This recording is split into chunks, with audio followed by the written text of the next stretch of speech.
kita lanjutkan dulu saya kembali dulu ke Pak Nono. Pak Nono ini singkat saja Pak. Kalau misalnya memang kita berbicara mengenai ancaman sekarang. Sebetulnya ancaman-ancaman apa sih sebetulnya yang diantisipasi oleh Pas Pampres ini kalau kita berbicara di Indonesia? Ya, jadi negara memiliki juga lembaga negara namanya BIN. Kemudian di TNI dan Polri juga ada lembaga-lembaga intelijen yang bisa memberikan masukan.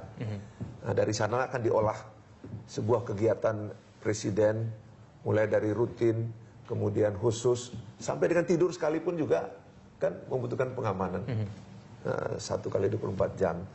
Jadi selalu update info-info tentang masalah keamanan ini, baik dari jajaran BIN maupun dari TNI dan Polri, dan itu dikoordinir oleh Menpol Hukam, kemudian dikemas oleh Sesmil dengan Komandan Pasukan Pengawal Presiden.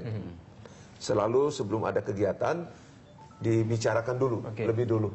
Kemudian termasuk menyangkut masalah keamanan dan protokoler. Kemudian karena membaca kebiasaan-kebiasaan presiden atau wakil presiden, sudah diantisipasi. Oh ini jangan-jangan nanti mau belusukan ke sini tiba-tiba, dan semua sudah terbaca. Tapi apakah hanya yang dibicarakan ini ancaman untuk mengenai nyawa dari seorang presiden? Apakah adakah ancaman-ancaman lain sebetulnya yang mungkin masyarakat umum tidak tahu bahwa itu sebetulnya kadang-kadang berbahaya untuk presiden? Presiden bukan pribadi, tetapi itu lambang sebuah kelembagaan negara. Ya, jadi pada presiden saya kita lihat penghormatan militernya pakai sangkur. Terpasang sama setingkat dengan bendera, artinya lambang-lambang kedaulatan negara. Karena itu melekat padanya, sehingga sistem negara tentu akan melekat kepadanya. Dalam keadaan apapun juga, tidur pun juga sistem itu tetap menjalankan fungsinya. Tetap diawasi begitu ya? Bukan, tapi itu memang fungsi negara untuk melindungi seorang kepala negara. Pak Gunung, lalu kemudian cara Jokowi untuk mengelola ini sebaik mungkin ini bagaimana caranya? Kalau kita pertimbangkan tadi ternyata sebetulnya mungkin ada banyak ancaman yang mungkin Pak Jokowi sendiri tidak tahu bahwa itu mungkin dia tidak sadar bahwa sebetulnya itu kalau dia udah jadi presiden resikonya itu berkali lipat ketika dia jadi gubernur. Nah ini bagaimana kemudian dia mengelola terbaiknya? Kalau saya melihat cara yang paling efektif adalah mengembangkan jejaring. Jadi jejaring komunikasinya itu jauh lebih harus diefektifkan. Jadi maksud saya begini, kan intinya sebetulnya menyerap aspirasi kan. Belusukan itu kan menyerap aspirasi dari halayak kunci dan orang kunci. Ini yang disebut sebagai pendekatan Grunigian sebetulnya kalau dalam politik ya. Pendekatan Grunigian itu lebih pada menciptakan understanding antara si elit itu dengan masyarakat. Nah, mutual understanding atau pemahaman bersama di antara si elit dengan masyarakat itu kan sekarang tidak mesti harus Jokowi langsung. Tetapi juga tidak harus ditanggalkan, misalnya hanya lewat SMS atau lewat aduan gitu yang mungkin linear ya. Nah, sesekali memang butuh yang disebutkan pola sirkuler. Pola sirkuler itu pola timbal balik ya, resiprokal gitu. Tetapi mengefektifkan jejaring. Misalnya ya dia harus taruhlah misalnya memprioritaskan daerah-daerah yang sekarang ini pembangunannya baik infrastruktur maupun SDM-nya tertinggal misalnya ya.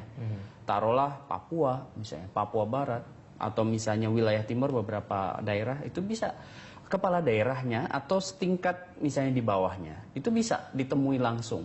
Seperti Jokowi kalau sebagai gubernur kan ke lurah atau ke desa, kan tidak ke RT kan, gitu maksud saya begitu. Nah, ini kan tinggal proporsinya aja. Kalau kemarin misalnya ke lurah, sekarang misalnya ke bupati atau ke gubernur, atau paling bawah taruhlah misalnya ke kadis-kadis gitu ya, tertentu ya, yang kemudian kenapa misalnya di wilayah tertentu itu percepatan pembangunan itu tidak bisa terrealisir. Padahal Jokowi punya nawacita misalnya ya, dia punya program prioritas dan dia punya tentu program jangka pendek, menengah, panjang. Karena ingat, yang namanya presiden dengan ekspektasi tinggi itu pasti bulan madunya sebentar. Nah, bulan madu sebentar itu pasti selebihnya adalah pasti turbulensi dari harapan publik. Maka kemudian jangan sampai paling tidak di paruh awal pemerintahannya itu ketika disurvei angka psikopolitisnya udah di bawah 50%. Itu bahaya. Kalau sudah di bawah angka 50%, itu tingkat legitimasi awal itu akan terkurangi karena ada yang disebutkan cognitive dissonance. Ada keberbedaan antara apa yang dipikirkan dengan yang dirasakan masyarakat. Nah, itu paling tidak 1 tahun pertama itu akan menjadi uji publik, uji sejarah. Apakah pemimpin sipil populis itu bisa kemudian on the right track menjadi pemimpin bangsa? Gitu. Baik, baik. Ini terakhir Pak Nono, sebelum kita tutup dialog kita ini, kalau menurut Anda ini harapan dari Pas Pampres terhadap Presiden terpilih kita Jokowi ini nanti seperti apa nih? Kita ingin tahu kacamata dari Pas Pampres sendiri menyambut Presiden baru nanti akan seperti apa sih Pak Nono? Sebetulnya harapannya satu adalah Presiden aman gitu aja. Harapannya dan mereka tentu akan menjalankan fungsinya dengan baik dan kemudian saya kira semua pihak juga sama, bukan hanya Pas Pampres.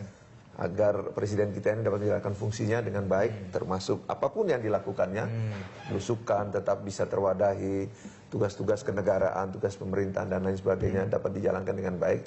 Dan satu hal yang saya harus sampaikan bahwa percayalah bahwa pengalaman sejarah dengan pergantian pimpinan dan di era-era kekinian Pas Pampres sudah makin lebih dewasa. Saya kasih contoh sekarang Komandan Pas Pampres Pak Doni. Zaman saya komandan, beliau itu masih perwira menengah, letkol dan ikut mengawal Ibu Megawati.